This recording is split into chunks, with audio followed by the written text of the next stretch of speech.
శాంతి గారిని మనం పోలీస్ పాత్రలు ఎన్ని చూసి మనం ఇన్స్పైర్ అయ్యాము. అలాంటిది ఆవిడ మళ్ళీ ఇందులో కనిపించబోతుందంటే అది ఒక కనువింది. ఏప్రిల్ 18న మనం చూడబోతున్నాము. అయితే దీని గురించి ఆవిడ చాలా జాగ్రత్తలు తీసుకున్నారని విన్నాం. ఆవిడ నాన్ వెజిటేరియన్ కూడా మానేశారంట. మీరు ఇలాంటివి ఏమైనా చేస్తారా మీ సినిమా షూటింగ్స్ లో?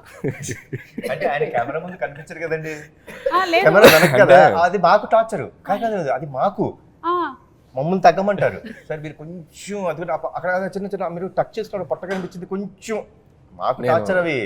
ఆయన దేవుంది, ఆయన బాగాలేదంటాడు హ్యాపీ కూర్చొని వెనక. ఈ మధ్య కాలంలో ఆయన కూడా మొత్తం తెర ముందే ఉంటున్నారు కదండి, ఆయన తెర వెనకాల ఎక్కడ ఉంటున్నాడు? అంటే మేడం చాలా భక్తి ఎక్కువ విజయశాంతి గారికి. సో ఆవిడ కొన్ని ప్రిన్సిపల్స్ ఫాలో అవుతారు. అండ్ కళ్యాణ్ గారు అంటే డైట్, కొన్నిసార్లు ఆయన కొన్ని ఫాలో అవ్వాలి తప్పదు. ఇప్పుడు నా పరిస్థితి ఏంటంటే నేను సినిమా చేసేటప్పుడు మ్యాక్సిమం అంటే తిరుపతి వెళ్ళే రోజు, గుడికి వెళ్ళే రోజు పొద్దున ఒక మధ్యాహ్నం నుంచి సాయంత్రం వరకు తప్ప నో ఫుడ్ కంట్రోల్స్. కాకపోతే నా సినిమా హిట్ అవ్వాలని చెప్పి మన తమిరాజు గారు, ఈ కెమెరామెన్స్ వీళ్ళు వ్రతం పాటిస్తూ ఉంటారు. అంటే మీరు చేయకుండా వేరే వాళ్ళతో చేయిస్తూ ఎవరు చేసిన వ్రతం ఫుడ్ బాగా ప్రేమతో తింటాడు ఈయన. నేను సర్లే నీకు ఎవరు చూసాను, అసలు ముందు మన ఇంటి నుంచి క్యారేజ్ వస్తుందంటే హ్యాపీ కూర్చుని తింటాడు. ఓకే, మీరు ఈ సినిమా విషయంలోనేనా ఇలాంటి నిర్ణయం తీసుకున్నారు, లేకపోతే ప్రతి సినిమా విషయంలోనూ ఇలా ఏదైనా ఒకటి మానేయడం? ప్రతి సినిమా విషయం అంటే సర్లే నీకు ఎవరికి జాగ్రత్త తీసుకోవాల్సింది తీసుకున్నాను. ఈ సినిమా కొంచెం ఎక్కువ తీసుకున్నాను, పోలీస్ కాబట్టి క్యారెక్టర్ కాబట్టి కొంచెం ఎక్కువ తీసుకున్నాను. ఇది అంటే వంటలు ప్రోటీన్లు ఏంటిది అంటే కొంచెం మేము కూడా తెలుసుకుందామని. దానికి వేరే పర్సనల్ గా మేడం క్యారవన్ లో మేడం దొరకరు కదా మనకి. నేనేదో ఎగ్జైటెడ్ గా ఇంటర్వ్యూ చేస్తారని వస్తే మీరు ఇది ఇంటర్వ్యూలో ఒక భాగమేనండి. అలాగా తెలియదు. మేము ఇంటర్వ్యూ వంకతో సినిమాకి సంబంధించిన క్వశ్చన్స్ ఓన్లీ 20%, మిగిలింది 80% లాగేసుకుంటాం. ఇప్పుడు అలా నడుస్తుందా? ఇప్పుడు అలా నడుస్తుంది ట్రెండ్.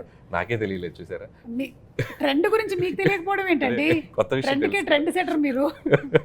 కళ్యాణ్ రామ్ గారు, ప్రదీప్ గారు మీకు వచ్చి స్టోరీ చెప్పినప్పుడు దీంట్లో పటాస్ షేడ్స్ ఏమైనా కనిపిస్తాయా అనే ఫీల్ కలిగిందా మీకు? బికాస్ పోలీస్ మీరు ఇందులో పోలీస్గా కనిపించట్లేదా అసలు? కానీ ఆవిడ ఆశయం అది కదండి. ఆశయం ఉండొచ్చండి, బట్ ఏం జరుగుతుందో సినిమాలో చూడాలి కదా. అయ్యో మెల్లగా 20% కథ కూడా లాగేద్దాం డిసైడ్ అయిపోయారా మీరు? కాదు అనిల్ గారు, మీకేమైనా ఈ కథ గురించి కొన్ని డీటెయిల్స్? అసలు తెలియదు, నేను జస్ట్ ఒక ట్రైలర్ చూసాను అంతే. ఓకే, సో అది కూడా ఇందాక కళ్యాణ్ గారు వ్యాన్లో చూపించారు. నాకు ట్రైలర్ చూసాక అర్థమైందంటే, అంటే నేను విజయశాంతి గారు అంటే నేను కర్తవ్యం అనే సినిమా 90 అనుకుంటా కదా, 1990లో. సో అప్పుడు నేను 6th క్లాస్ చదువుతున్నాను, 7th క్లాస్ చదువుతున్నాను. నేను కూడా అంతే. అయితే అప్పుడు మీరు ఇప్పుడు 90లో అంతే? నేను 6.5 క్లాస్ చదువుతున్నాను. నేను హాఫ్ ఇయర్ అయిపోయింది, మొత్తం కట్ అయిపోయింది నాకు, నరం కట్ అయిపోయింది. సరే ఓకే. సో నేను ఆ సినిమాకి నాకు గుర్తు, సో ఆవిడ అంటే ఒక హీరోయిన్, ఒక పోలీస్ ఆఫీసర్గా ఒక యాక్షన్ ఫైట్లు చేసి అది ట్రెండ్ సెట్టింగ్ ఫిల్మ్. అప్పుడు ఒక కిరణ్ బేడి గారు అని ఒక పవర్ఫుల్ లేడీ ఆఫీసర్ ఉంటారని మనకు తెలుసు, వార్తలో చూసాం. బట్ విజయశాంతి గారు ఆ పాత్ర చేశాక ఒక నిజంగా ఒక ఉమెన్ సెంట్రిక్ ఫిల్మ్స్కి దట్ ఈస్ ద ఫస్ట్. అంటే అంతకుముందు ఆవిడ ప్రతిఘటన అవి చేసినప్పటికీ ఫుల్ లెంత్ యాక్షన్ చేసిన ఫిల్మ్ అది. ఒక ఎక్స్ట్రా చైర్ చేస్తారు కదా హౌస్ఫుల్ అయ్యాక, ఇనప కుర్చీలు ఉండేవి. నేను ఆ ఇనప కుర్చీలు వేస్తే ఒక ఇద్దరు ఇరుక్కొని కూర్చొని చూసాం ఆ ఫిల్మ్. నేను అసలు ప్యాక్ట్, అంటే అప్పుడున్న లీడింగ్ స్టార్స్కి ఎలాంటి ఓపెనింగ్స్ వస్తాయో అంతే ఈక్వల్ ఓపెనింగ్స్ వచ్చిన ఫిల్మ్ అది కర్తవ్యం. సో మైండ్ బ్లోయింగ్, అందరూ షాక్ అయిపోయి ఆ సినిమా ఎంత పెద్ద హిట్ అయిందో మనకు తెలుసు. నేను ట్రైలర్ చూశాక ఒక షాట్లో మళ్ళీ ఆవిడ యూనిఫామ్లో వెపన్ ఇలా పట్టుకుని ఏదో ఫైట్ చేసి షాక్ అయిపోయాను నేను. సో ఆల్మోస్ట్ మళ్ళీ ఆ వైబ్స్ వచ్చినాయి. సో అదే అంటున్నాను కదా, మేడం అంత జాగ్రత్తలు తీసుకొని మళ్ళీ యూనిఫామ్ వేస్తే మళ్ళీ చూసిన వాళ్ళు అంటే ఇప్పుడు ఈ యూనిఫామ్ ఇవి వేసి చేయగలరా అనే డౌట్ రాకుండా మళ్ళీ తను ఫిట్గా మార్చుకొని చేసిన నిజంగా డిసిప్లిన్కి హ్యాట్స్ ఆఫ్. మేము నిజంగా నేను షాక్ అయిపోయాను 2-3 షార్ట్స్. ఇంకా కళ్యాణ్ గారు, సో నేను పటాస్ వర్క్ చేశాను ఆయనతోటి. సో మీరు అన్నట్టు నాకు డౌట్ ఉంది, ఆయన పోలీసా కాదా, యూనిఫామ్ ఎందుకు వేశారు, యూనిఫామ్ ఎందుకు వేయలేదు, అదే తెలియట్లా.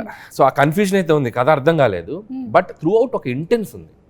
ఇద్దరి పాత్రల్లో ఒక తల్లిగా విజయశాంతి గారు, కొడుగ్గా కళ్యాణ్ రామ్ గారు, ఇద్దరి మధ్య ఉన్న క్లాష్ ఏంటి, ఇద్దరి మధ్య ఉన్న అనుబంధం ఏంటి, ఒకరి కోసం ఒకళ్ళు అనేది ఆ ఇద్దరి పాత్రల తాలూకు ఇంటెన్స్ అయితే త్రూ అవుట్ ట్రైలర్లో మెయింటైన్ అయింది. Very excited to watch. April 18 cinema. నేనైతే ఆయన ఆల్మోస్ట్ అన్ని సినిమాలు చూస్తాను నేను. ఇది నేను చాలా ఎక్సైటెడ్గా ఉన్నాను, నాకు అనిపించింది ట్రైలర్ చూశాక.